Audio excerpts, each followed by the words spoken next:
É uma alegria poder finalizar uma série como essa, que se estendeu aí por mais de 2 meses. E o Senhor realmente nos abençoou de forma profunda com aquilo que a palavra dele nos traz, assim como ele sempre faz quando nós nos detemos em estudar a sua palavra e nos preocupamos em buscar aquilo que a sua palavra simplesmente diz, para a glória dele, para que o nome dele seja visto e para que a gente realmente possa chegar no ponto aonde Deus realmente quer que a gente chegue e que de fato as nossas necessidades são supridas, porque muitas vezes, buscando suprir aquilo que a gente tanto precisa e deseja, a gente tenta fazer alguns caminhos que não são os caminhos que o Senhor planejou e tem para cada um de nós. Mas se a gente se voltar sempre para o que a palavra dele traz para a gente, nós vamos poder então seguir no caminho que ele deseja e também ter de fato aquilo que o nosso coração tanto precisa, suprido, atendido, e o nosso coração realmente ser restaurado, curado, salvo pelo nome de Cristo Jesus. Eu quero, antes de continuar então e lermos o texto e orarmos mais uma vez, eu queria mais uma vez saudar você que nos visita, se sinta em casa, se sinta abraçado. Se você deseja entender, conhecer aquilo que o Senhor tem para a sua vida, não importa a vida que você esteja vivendo hoje, aquilo que você tem praticado hoje, se você quer o caminho de Deus, da maneira que Deus planejou, você é bem-vindo, você é acolhido no corpo de Cristo, na igreja do Senhor. Então eu quero chamar você a abrir seu coração, a ouvir também a palavra de Deus. Hoje nós temos 3 versículos, a gente vem lendo um versículo a cada domingo. Hoje nós vamos finalizar com 3 versículos, porque entendemos no contexto do texto que ele está tratando de uma só coisa. Então eu quero chamar sua atenção ao texto da palavra de Deus, Mateus capítulo 5, do versículo 10 ao versículo 12, e então eu quero ler com você o primeiro versículo, bem-aventurados os perseguidos, e depois eu continuo o restante da leitura, para que então a gente ore, tá ok? Vamos fazer assim? Vamos juntos então? Bem-aventurados por causa da justiça, porque deles é o reino dos céus. Bem-aventurados sois quando por minha causa vos injuriarem e vos perseguirem, e mentindo disserem todo mal contra vós. Regozijai-vos e exultai, porque é grande o vosso galardão nos céus, pois assim perseguiram aos profetas que viveram antes de vós. Então vamos orar. Agora na oração eu posso orar, né? A gente precisa orar junto. Feche seus olhos. Eu quero pedir a direção de Deus mais uma vez. Pedir que Ele nos oriente aqui. Senhor, estamos hoje diante da Tua mesa. Participaremos, Pai, do Teu pão, do Teu vinho, do Teu corpo, do Teu sangue. Meditamos, Pai, aqui em cada uma dessas palavras que o Senhor nos disse, e hoje estamos chegando a uma parte conclusiva aqui. Eu te peço que em nome de Jesus, o Senhor nos ajude aqui, que o Teu Espírito nos conduza, Teu Espírito possa abrir o nosso coração, nos trazer vida, nos trazer iluminação, Pai, pela Tua palavra. Em nome de Jesus que eu te peço. Amém. Amém. Nós vamos pensar um pouco ainda sobre aquilo que nós temos conversado em cada uma das bem-aventuranças. Mas eu queria começar perguntando a você hoje sobre o que você de fato tem procurado. Se a sua procura tem sido ser louvado e admirado pela sua vida cristã, uma vida digna, ou se aquilo que você tem de fato buscado é tornar-se como Jesus, tornar-se semelhante a Jesus, na sua caminhada, na sua intimidade com Deus, no seu passo a passo, no seu dia a dia. Aquilo que você busca, seja você cristão ou não, porque hoje nós vivemos em uma sociedade em que fazer coisas boas, fazer coisas ecologicamente corretas, fazer coisas sustentáveis, hoje em dia, esse tipo de postura e ação tem sido um tipo de postura que é louvada pela sociedade, é admirada pelas pessoas. E muitas vezes a nossa caminhada em buscarmos ser como Jesus, ou em buscarmos nos parecer com Jesus, é uma caminhada que tem sido muito conectada ou confundida com aquela caminhada de sermos melhores pessoas, sermos pessoas melhores no mundo, sermos pessoas que os outros olham e admiram a gente, porque a gente tem sido gente correta, porque a gente tem sido gente assim, boa, no sentido de não ofender ninguém, de não fazer nada de mal com ninguém, de não agredir ao outro, de nunca pegar em uma arma, de nunca se defender, porque o Sermão do Monte fala sobre dar a outra face, e quando você retira o texto dar a outra face do contexto em que Jesus está nos ensinando, dar a outra face vira aquele ciclo vicioso em que alguém dá na sua face, você vira, dá a outra, e ele dá de novo, e você vira e dá a outra, e vai virar um ciclo eterno, vicioso, porque muitas vezes a compreensão do Sermão do Monte é completamente retirada do contexto das bem-aventuranças. Então, é muito fácil a gente tirar todas aquelas implicações que são fruto de uma vida transformada e que Jesus inicia o sermão trabalhando aqui nessas bem-aventuranças. Tirar aquelas implicações e transformá-las em cunho moral, transformá-las em verdades morais para um cidadão, para pessoas comuns, pessoas que até nem conhecem a Cristo, pessoas que não foram transformadas pelo Espírito de Deus.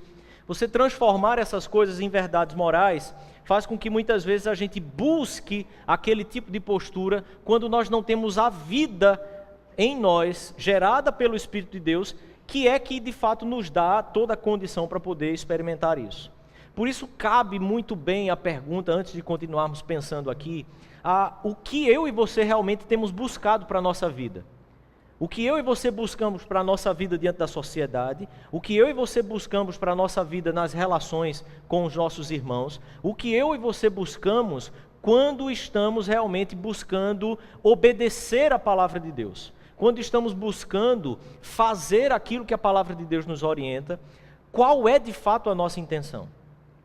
É receber o elogio alheio, é receber a admiração alheia, no sentido de que você é um bom cristão, um cristão exemplar, ou de fato ser semelhante a Cristo, estar no caminho do discipulado de Cristo que te aproxima dele e faz você ser como ele, pela intimidade e pela comunhão que você tem com ele, assim como você se parece com pessoas que você convive demais, assim como você parece muitas vezes até na maneira de falar com alguém que você convive demais, e muitas vezes a gente conhece pessoas que são extremamente parecidas umas com as outras, mas elas não estão fazendo força por aquilo ali, elas não ficam pensando, eu vou falar assim como fulano, como cicrano, mas simplesmente pela caminhada tão próxima que elas têm. O que é que a gente busca quando nós estamos participando de um culto? O que é que a gente busca quando nós estamos envolvidos com a igreja? O que é que a gente busca quando nós estamos nos doando, de fato, agenda, tempo, recurso, família? O que a gente busca realmente quando tudo isso está acontecendo na nossa vida? Quando Jesus chega aqui, nessa última bem-aventurança, bem-aventurados os perseguidos, eu queria pensar com você que ele não finaliza o sermão, mas ele está dando aquele golpe final, aquela tacada final para qualquer compreensão equivocada de toda a bem-aventurança que ele está trazendo possa ser extinguida ali, de maneira que o desenvolvimento do sermão inteiro possa ser de fato compreendido e não retirado de contexto para ser transformado em um cunho moral, em busca de uma moralidade que talvez te aprove diante de Deus, como muitas vezes, não sei se você já fez assim, mas muitas vezes você buscou alguns sacrifícios para alcançar alguma graça de Deus. Então, muitas vezes, a relação que a gente tem com a palavra dele, com os mandamentos dele, é para que a gente busque esse sacrifício para que alguma graça nos alcance. Observe que, a priori, na própria semântica, graça não é algo que você busca por onde conquistar.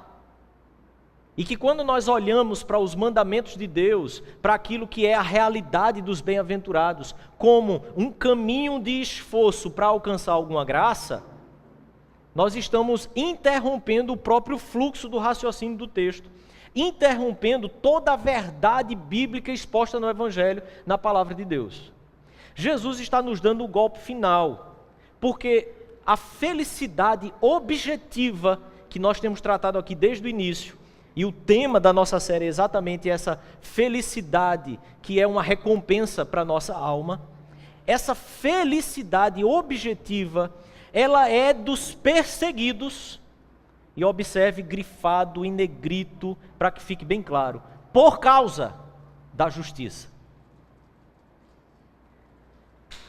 De fato, uma felicidade que seja concreta, que seja realmente experimentada. O que Jesus agora começa a encerrar essas bem-aventuranças é dizer para nós que se você busca isso, se isso é algum desejo, mesmo que distante seu, de forma objetiva, essa felicidade só pertence àqueles que são perseguidos por causa da justiça. Observe que o que Jesus está tratando não é uma felicidade alcançada por sermos perseguidos por causa de loucuras que nós praticamos, loucuras que nós fizemos, por coisas que nós simplesmente tomamos decisões e de repente a gente começa a sofrer e a experimentar a rebordosa daquilo. Ser perseguido aqui não é ser perseguido por causa dos seus pecados, não é ser perseguido por causa de qualquer decisão alheia que você tenha tomado para a sua vida e você está sofrendo aquela perseguição. Não é essa felicidade objetiva que Jesus está tratando aqui, não é isso que nós podemos simplesmente exigir dele quando começarmos a experimentar uma perseguição, por exemplo, quando nós cometemos algum pecado alheio, algum pecado contra algum irmão. E você sofre uma perseguição daquilo, e de repente muitos se equivocam achando que aquilo vai trazer profunda felicidade, pela perseguição que está sofrendo, pelo pecado que ele cometeu. Então observe que por causa da justiça é fundamental aqui para que a gente compreenda o que é que Jesus está querendo nos tratar, nos informar. Então observe, se é por causa da justiça, a gente precisa olhar de volta aquele gráfico, aquela montanha que nós trabalhamos aqui todos esses domingos. O caminho que as bem-aventuranças estão trazendo e traçando para nós é exatamente um degrau após outro, você olhar para dentro de si mesmo, e a palavra de Deus é que pode fazer isso com você. Olhar para a sua própria vida, perceber isso com muita humildade, a dureza, a profundidade, a grandeza do pecado que habita em você, da natureza pecaminosa que habita em você, chorar, clamar a Deus, lamentar por isso, ter isso como de fato um peso diante de Deus, diante da santidade dele, não diante das pessoas, porque diante dos outros nós somos iguais, o pecado é tão severo quanto, a distância de Deus é a mesma, nós precisamos cada um olhar para si, chorar pelos nossos pecados, e isso vai gerar então uma observância diante de nós mesmos, que é aquilo que vai nos dar a mansidão de podermos nos relacionar, de poder olhar para Deus, olhar para a gente, olhar para os outros com um coração mais amansado, e foi esse o termo que nós usamos aqui, para que então você possa chegar ao topo disso, ao ápice disso, que é essa bem-aventurança de ter fome e sede de justiça. E nós tratamos aqui que quando o caminho de enxergar e se perceber como um pecador de forma profunda, que é afastado de Deus, quando essa consciência é gerada pela palavra de Deus e pelo Espírito de Deus, isso não nos conduz a uma tristeza mórbida, depressiva, mas isso nos conduz à salvação. Então nós trabalhamos aqui o que a palavra de Deus diz em Coríntios, que a tristeza que é gerada pelo Espírito de Deus, ela nos leva à salvação. Muitas vezes nós temos buscado um evangelho, nós temos tentado praticar um pseudo-evangelho, que é um evangelho que encobre as reais crueldades, a vileza do coração humano. Esse evangelho não é o evangelho de Jesus Cristo, é um outro evangelho, e que Paulo diz aos Gálatas que se qualquer um pregar um outro evangelho, que seja anátema. Spurgeon diz, por exemplo, que essas questões religiosas, de cunhos doutrinários, elas não são discutidas para aqueles que almejam ter falsos profetas em seus púlpitos. Questões de doutrina, de verdades bíblicas, elas precisam ser discutidas à luz das Sagradas Escrituras, porque nós não temos o desejo de ficar ouvindo falsos profetas que enchem os nossos corações de uma pseudo-alegria e felicidade, quando na verdade estão nos afastando da palavra de Deus e por conseguinte também do próprio Deus. Assim como vocês viram na aula de interpretação bíblica, eu não estava lá, mas eu fico sabendo, né? Quando você interpreta a Bíblia de maneira errada, ou a possibilidade de interpretar a Bíblia de forma errada, pode simplesmente te levar ao inferno.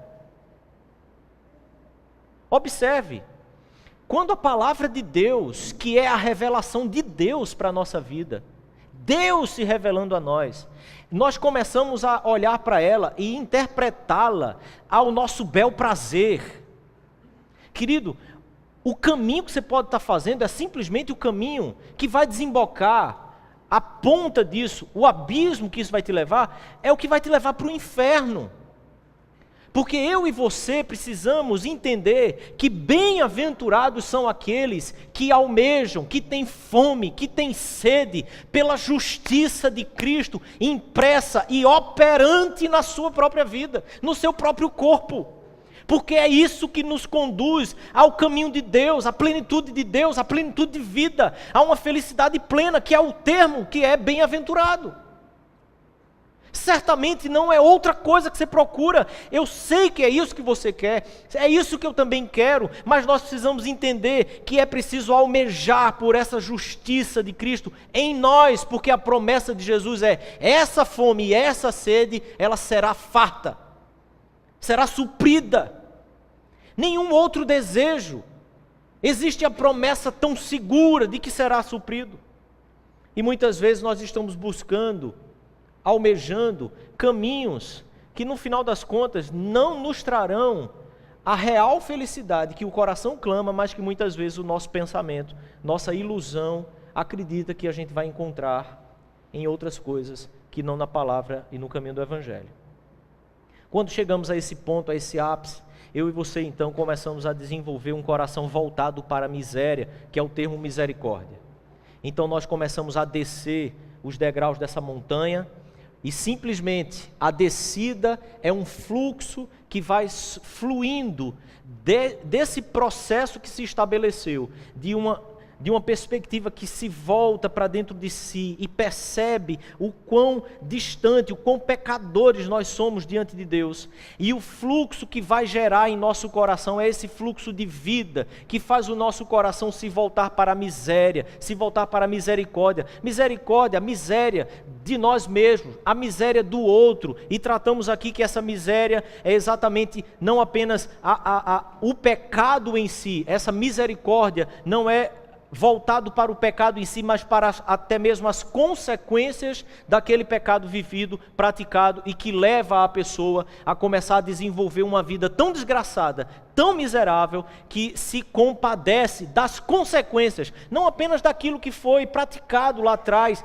e que levou a tudo aquilo, mas é olhar para o outro como um indivíduo, como alguém que sofre, sim, sofre pelos próprios pecados que cometeu, não atribui para os outros uma culpa e um peso, mas olha para o outro que está no pecado com a misericórdia, porque percebe que Deus também tratou de misericórdia. Observe que muitas vezes quem está vivendo a miséria do pecado que cometeu não consegue olhar para si mesmo como o culpado da história e começa a atribuir aos outros uma responsabilidade que não cabe a eles. Porque quando alguém usa de misericórdia para conosco, é misericórdia, não é obrigação. Então veja, quando esse processo de olhar para dentro de si acontece, nós vamos desenvolvendo então um coração misericordioso, um coração que não usa máscaras, e a ideia de um coração limpo é aquele coração que começa a ser mais transparente, que começa a expor mais a realidade dele mesmo, e vimos que cada uma dessas estão relacionadas uma com a outra, os que choram com o coração limpo, os mansos com os misericordiosos, e assim os humildes com os pacificadores. E tratamos então que esse pacificador não é aquela pessoa que fica simplesmente esperando alguma coisa simplesmente acontecer do nada, ou aquela pessoa que tenta lutar para que o status quo permaneça, que não haja uma confusão, que não haja nenhum conflito, ele tem medo, ele é covarde. Não, o pacificador é aquele que olha para as questões e para os conflitos com toda a humildade, pela consciência que ele sabe que tem do pecado que habita nele. Ele olha para os conflitos percebendo o coração, tentando enxergar o coração dos conflitos e não tentando ficar do lado de alguém, como muitas vezes nós queremos nos nossos conflitos, que é aquele nosso amigo, que a esposa talvez, o marido talvez, em qualquer outro conflito em que eu me meta, que fique do meu lado e não do lado do que é justo, não do lado do que é verdadeiro, mas porque temos uma relação, nós queremos um certo partidarismo. O que tem coração limpo e que começa a agir como um pacificador é aquele que trata as questões no âmago dela, para a glória de Deus, para a justiça de Cristo e de acordo com o evangelho da palavra de Deus. Então nós começamos a olhar o coração e afirmamos aqui que nós não tratamos apenas os fatos que estão aos nossos olhos, mas nós tentamos encontrar até mesmo aquilo que está por trás dos fatos, as intenções. E só a palavra de Deus é que pode sondar o nosso coração de maneira que exponha inclusive as intenções do nosso coração quando praticamos determinadas coisas na nossa vida e que geraram muitas vezes alguns conflitos. Então observe que Jesus não somente chama esses perseguidos de bem-aventurados, o que parece ser uma coisa assim meio antagônica, porque observe que Jesus está dizendo em suma que pessoas que experimentam a felicidade plena, real, são aquelas pessoas que na prática da vida delas, elas estão sendo perseguidas. É o total oposto do que a gente consegue compreender do que seja uma vida de paz e de felicidade. Muitas vezes a gente acredita que uma vida de felicidade plena é aquela vida isenta de qualquer problema. Você não tem problema nenhum, então eu estou em paz. Isso é uma falsidade, isso é uma falácia. Não é isso que é a felicidade plena. Então o que Jesus trabalha aqui é que ele afirma que a perseguição, certo?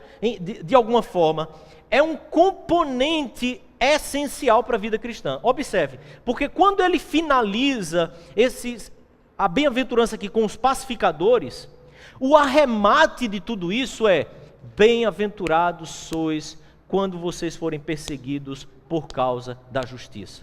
Justiça que eu e você começamos a ter fome e sede dela. Ok? E depois ele explica melhor, quando ele diz assim, por causa da justiça, certo? Porque deles é o reino dos céus. E ele elucida agora o versículo 10 com o versículo 11.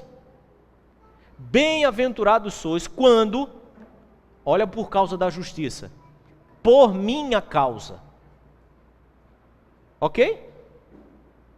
Por causa da justiça, É bem-aventurado sois quando por minha causa, olha a perseguição, vos injuriarem, vos perseguirem, e mentindo disserem todo mal contra vós. Regozijem nisso, exultem com isso, porque no final das contas o galardão de vocês é grande, e mais, porque vocês têm alguns parceiros de caminhada, alguns brother de caminhada nesse processo todo, que são nada mais nada menos do que os profetas que viveram antes de vós. Olha como ele elucida aqui o que é ser perseguido por causa da justiça. Olha como ele nos traz aqui uma verdade profunda. Se você observar em todas as Sagradas Escrituras, homens que foram perseguidos por causa da justiça, por causa de Cristo, por causa de Deus, como que era essa postura desses homens no mundo? Como que era a postura desses homens diante da sociedade e na igreja?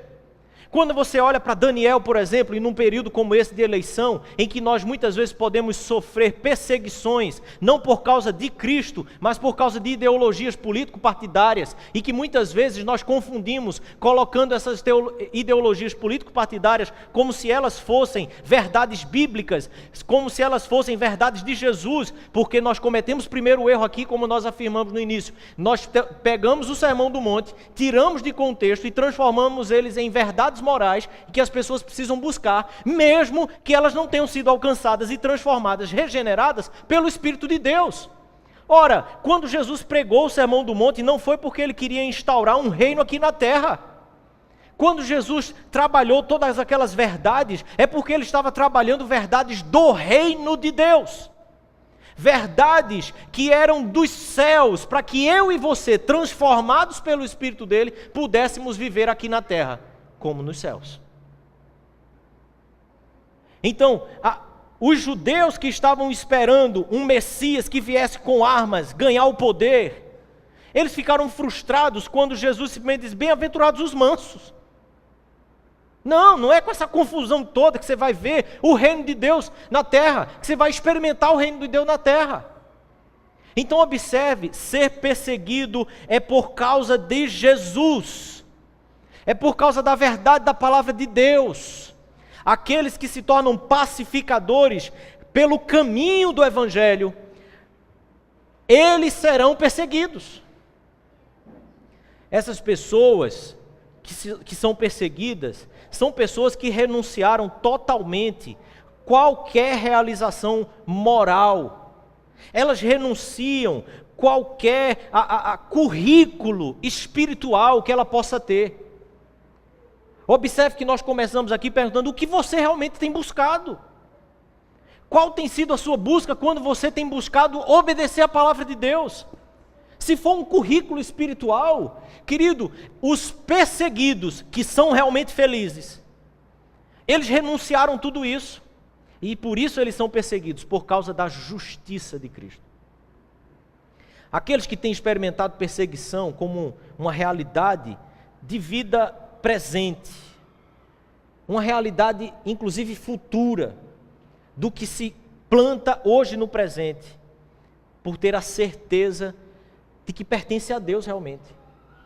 Então eu queria pensar com você aqui, que esses perseguidos são aqueles que receberam a graça preciosa de Cristo, que nos dá o perdão e a comunhão através do arrependimento e confissão dos pecados, e nos inclui no caminho do discipulado de Cristo, para carregarmos a mesma cruz, implicando em obediência, submissão a Jesus, como nosso Senhor, dono e mestre.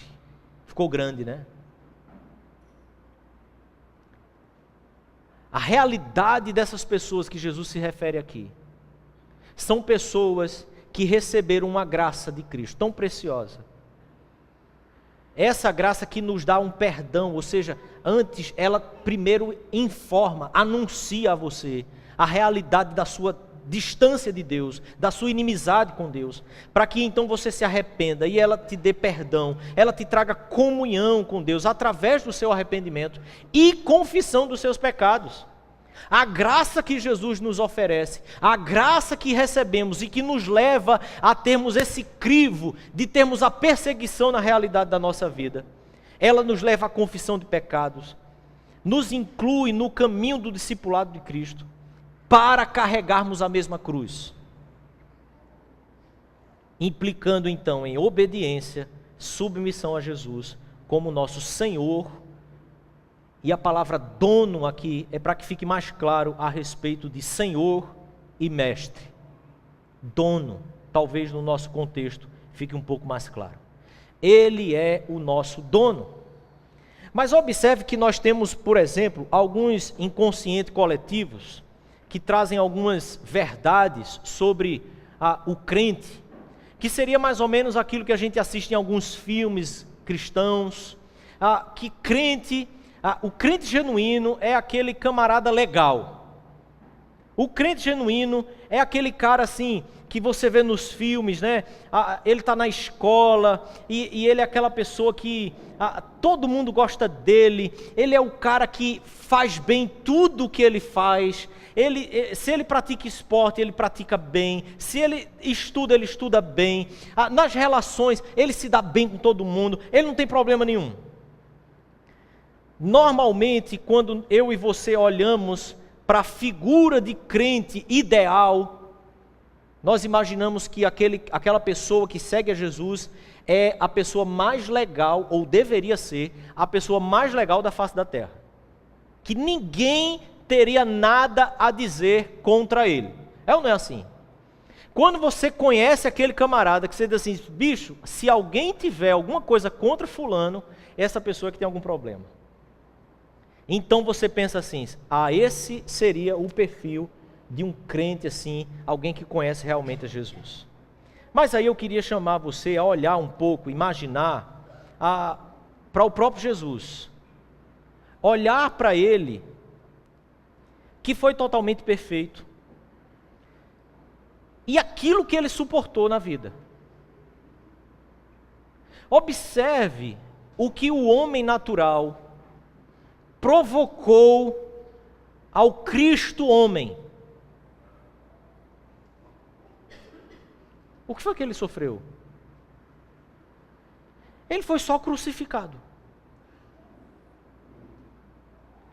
O que foi totalmente perfeito na terra, isento de qualquer erro e culpa, foi crucificado por nós.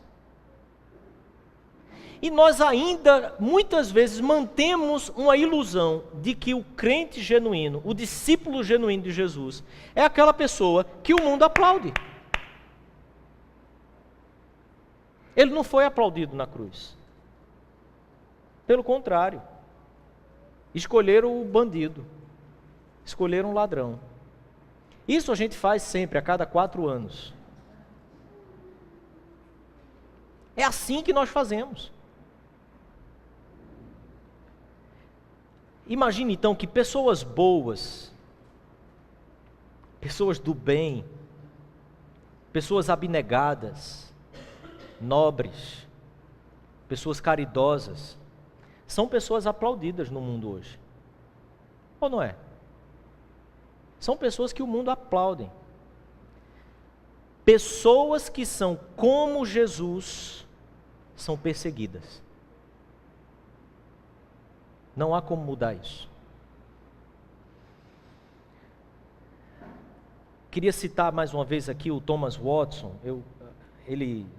O material dele falando sobre as bem-aventuranças é alguma coisa assim espetacular. Eu queria entender mais do inglês para poder alcançar ainda mais aquilo que ele está trazendo ali. Do pouco que eu consegui alcançar do texto, ele diz assim: o que torna os cristãos tão desagradáveis aos não cristãos, religiosos ou não, ok? Observe aqui que o pressuposto é: existem cristãos, certo, que são religiosos, e cristãos que não são religiosos. E existem aqueles que não são cristãos, mesmo sendo cristãos. Então, no final das contas, há uma miscelânea de coisas que a gente não tem muito como distinguir. Mas a postura de vida, ela vai fazer a separação. Então, o que leva o cristão genuíno a ser tão desagradável aos não cristãos é a graça de Deus no centro das suas vidas. Os relativistas julgam os cristãos irritantemente felizes em obedecer a Deus. Eles buscam obedecer tanto a Deus, nos mínimos detalhes da vida dele, que aquela pessoa que fala assim, não precisa tanto disso, peraí, não é bem isso aí que a palavra de Deus está dizendo. Esse tipo de cristão é irritante aos relativistas. E as pessoas religiosas acham os cristãos irritantemente depreciadores de suas próprias realizações morais. Sabe aquele camarada religioso que vive a vida dele pelas realizações religiosas e morais que ele pratica e que ele consegue acreditar que por elas ele está sendo aceito diante de Deus, que ele recebe o perdão diante de Deus, porque ele bate no peito dizendo assim, Senhor, eu te louvo, porque eu não sou como os demais, como Lucas capítulo 15 trabalha para a gente. Observe então que cristãos genuínos se tornam pessoas desagradáveis, porque o pressuposto aqui é buscar ser como Jesus, é desenvolver uma intimidade com Jesus, que muitas vezes, via de regra, vai afetar as pessoas que estão em sua volta, pessoas que estão vivendo um cristianismo medíocre, vivendo uma vida religiosa somente, tentando se convencer de que é cristão, quando começa a conviver, a caminhar perto de alguém que tem imprimido uma vida genuína de discipulado, de caminhada com Jesus, dia após dia, em oração, em busca da palavra, em atitudes na vida dela, em perceber Deus, o reino de Deus em volta dela, o pão de cada dia que o Senhor tem dado a ele hoje, e embora ele esteja comendo escassamente, mas ele está com o coração pleno, cheio de alegria na presença de Deus, esse tipo de pessoa é profundamente incomodante para aquelas que não estão afim de viver um cristianismo genuíno.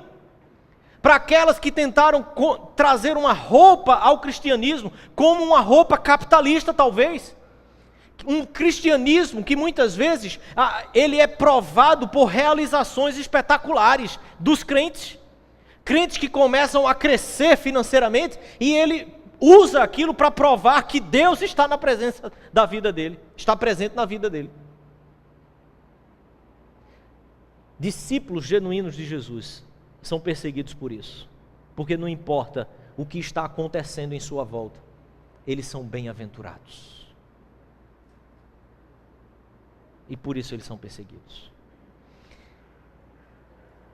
Apocalipse capítulo 14, olha o que diz: olhei, e eis uma nuvem branca, e assentado sobre a nuvem, um semelhante a filho de homem, tendo na cabeça, o quê? Uma coroa e na mão,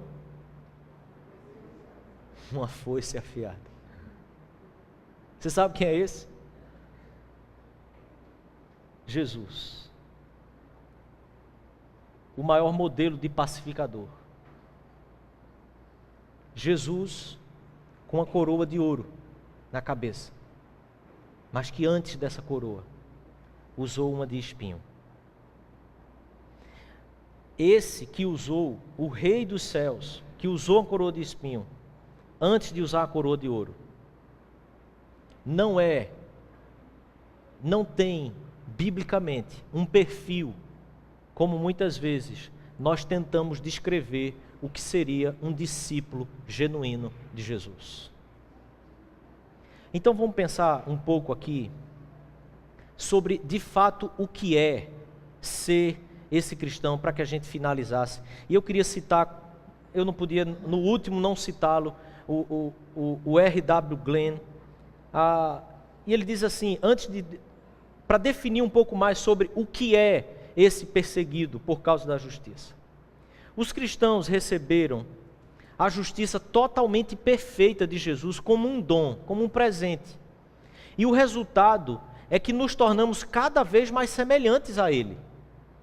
Conforme Jesus, A justiça que as pessoas odeiam é a justiça que você começa a possuir à medida que cresce em seu entendimento do que Jesus fez por você.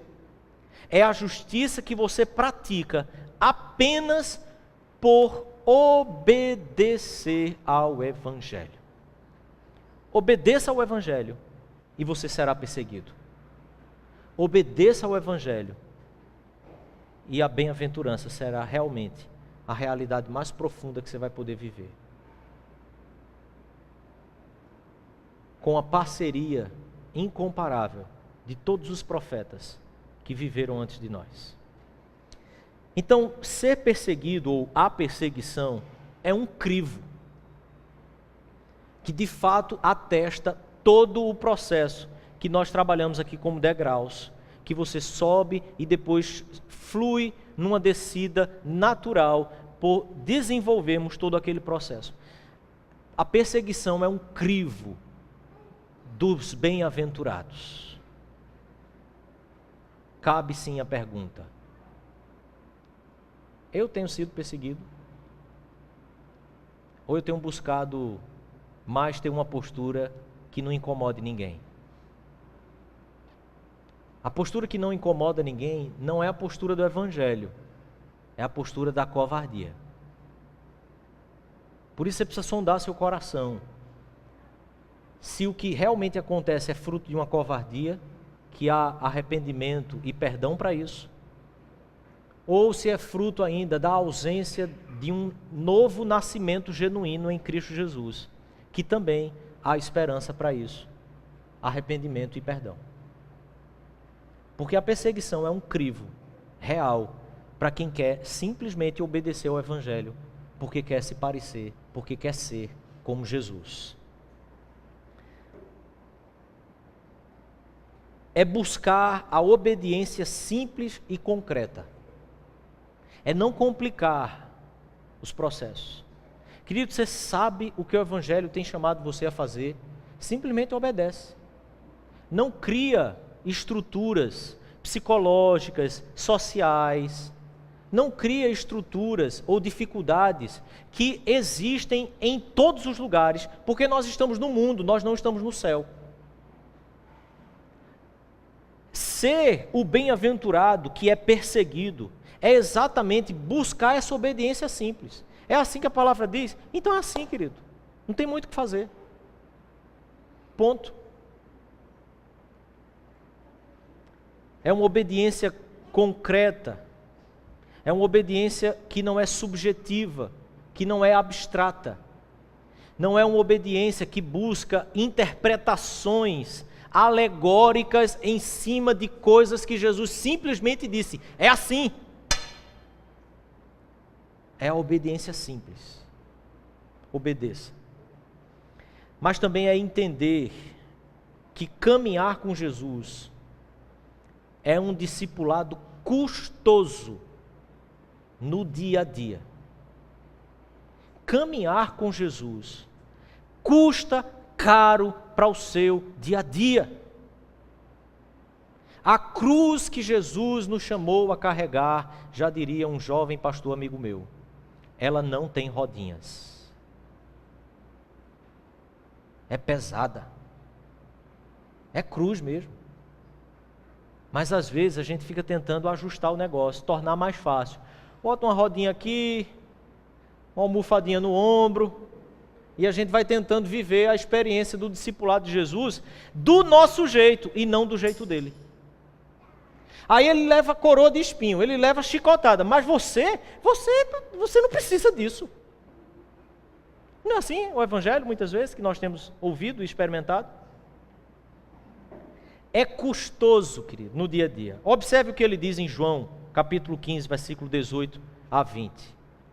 Quem nele crê não é julgado, o que não crê já está julgado, porquanto não crê no nome do unigênito Filho de Deus. Não é 190 aí, tá? O julgamento é este, que a luz veio ao mundo, e os homens amaram mais as trevas do que a luz, porque as suas obras eram más. Pois todo aquele que pratica o mal aborrece a luz e não se chega para a luz, a fim de não serem arguídas as suas obras. Andar na luz provoca o desgosto e a aversão de quem quer ter as suas próprias obras camufladas e escondidas. As obras de quem resolve obedecer ao Evangelho evidencia a quem está à sua volta o quanto não tem obedecido ao Evangelho. E assim foi como Jesus viveu no mundo. E por isso ele foi odiado. Então olha o que Paulo diz em 2 Timóteo capítulo 3, versículo 12. Todos quantos querem viver piedosamente em Cristo Jesus serão perseguidos. Serão perseguidos. Por isso, é praticar a entrega todos os dias, porque nós comemos e bebemos do sacrifício que nos dá toda a plenitude. Todos os dias. Essa experiência da bem-aventurança, por causa da perseguição, por causa da justiça, é entender que todos os dias, eu e você precisamos praticar essa entrega de tudo, entrega de tudo que somos, entrega de tudo que temos, entrega de sonhos, tudo que nós somos, tudo que nós viemos a ser, tudo o mais que signifique vida, entrega todos os dias, porque eu e você fomos chamados a comer do sacrifício dele, beber do sangue dele, que nos dá, de uma vez por todas, toda a plenitude. Eu volto a perguntar a você, você ainda tem buscado aplausos dos homens? Ou de fato você tem buscado a justiça de Cristo sobre você?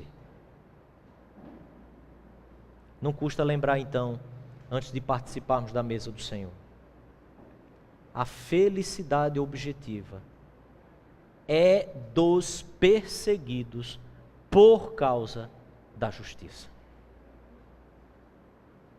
Feche seus olhos.